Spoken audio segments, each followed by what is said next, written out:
मुक्ति का जोगी। दोस्तों, अदाकारी के शहंशाह दिलीप कुमार और आवाज की मलका लता मंगेशकर जी, जिनका आपस का रिश्ता बहन भाई जैसा रहा, इस रिश्ते में एक ऐसी दरार आई कि जब दोनों के दरमियान 13 सालों तक बातचीत बंद रही। मुझे पता है कि आप लोग चौंक पड़े हैं। इससे पहले कि मैं इस पूरे वाकये का जिक्र करूं, आपसे गुजारिश है कि अगर आपने हमारे ग्रेट लेजेंड्स चैनल को सब्सक्राइब नहीं किया तो इसे लाइक, शेयर और सब्सक्राइब जरूर करें और अपने दोस्तों से भी हमारे चैनल को शेयर करें। आपकी मोहब्बत हमारे लिए बहुत कीमती है। तो आइए चलते हैं आज की कहानी की तरफ।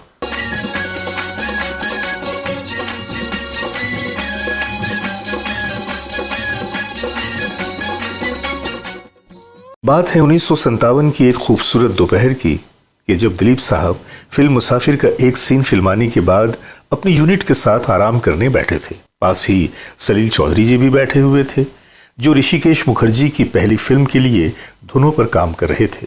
दिलीप साहब खुद में मगन आंखें बंद किए एक धुन गुनगुना रहे थे और सलील चौधरी उन्हें खुद में खोए हुए और इस धुन को गुनगुनाते हुए देख रहे थे।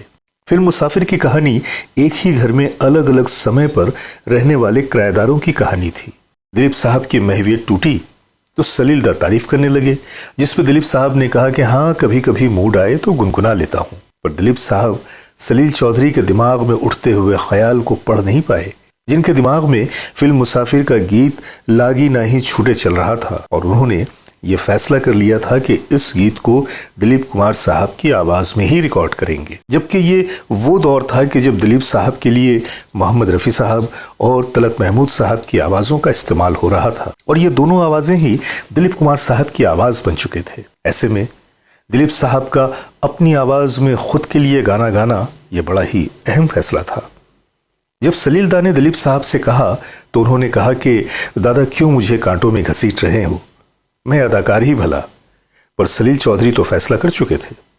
सलील दा को भरोसा था कि उनका फैसला गलत नहीं होगा और गुलकार न होते हुए सलील दा को इनकार करना दिलीप साहब के लिए बहुत ही मुश्किल था। लिहाजा उन्होंने कहा कि दादा, आपका हुक्म सर आंखों पर, लेकिन मुझे थोड़ी मोहलत चाहिए। क्योंकि दिलीप साहब गैर मयारी तौर से गाना गाकर अपनी बेहतरीन एक्टर वाली इमेज को ख़राब करना नहीं चाहते थे, बल्कि वो चाहते थे कि उनकी गायकी भी ऐसे दर्जे की हो कि सुनने वाले वाह वाह करने पर मजबूर हो जाएं। उधर लता जी, जो कि इस डुएट में शामिल थीं, इस बात से बिल्कुल बेखबर थी कि जिस गीत को वो कई दिनों से रियाज कर रही हैं, वो गीत किसी प्रोफेशनल सिंगर के बजाय दिलीप साहब के साथ रिकॉर्ड करना है। वो परेशान हो गई कि कहीं उनकी कई दिनों की मेहनत अकारत न चली जाए और ये गाना कहीं उनकी शोहरत के लिए हानिकारक न बन जाए। वो परेशान भी थी और हैरान भी कि आखिर सलील दा ने ऐसा बेतुका फैसला क्यों किया। जब लता जी ने सलील दा से अपने खदशे का इजहार किया तो सलील दा ने कहा कि ये दिलीप कुमार है, जो भी करता है अलग और अनोखे अंदाज में करता है। तुम बिल्कुल फिक्र ना करो, क्योंकि ये जो भी करेंगे पूरी महारत के साथ ही करेंगे। खैर, रिहर्सल की शुरुआत हुई। दिलीप साहब पूरे लगन से रिहर्सल कर रहे थे, पर लता जी एक संगीत की तालीम याफ्ता सिंगर थी और उनके गले में तो सरस्वती देवी विराजमान थी। दिलीप साहब उनकी गायकी के सामने कहाँ ठहर पाते। गर्चे गाने की धुन और अपनी शास्त्रीय पुख्तगी की वजह से वो कुछ ऐसी हरकतें ले रही थीं जो दिलीप साहब के लिए बहुत मुश्किल था और दिलीप साहब को यह बदगुमानी हो गई कि शायद लता जी जानबूझकर उन्हें नीचा दिखाने के लिए ऐसी ऐसी जगह बना रही हैं कि जो दिलीप साहब न कर पाए और शायद ये 10 साल पहले मेरी कही हुई बात का बदला ले रही है।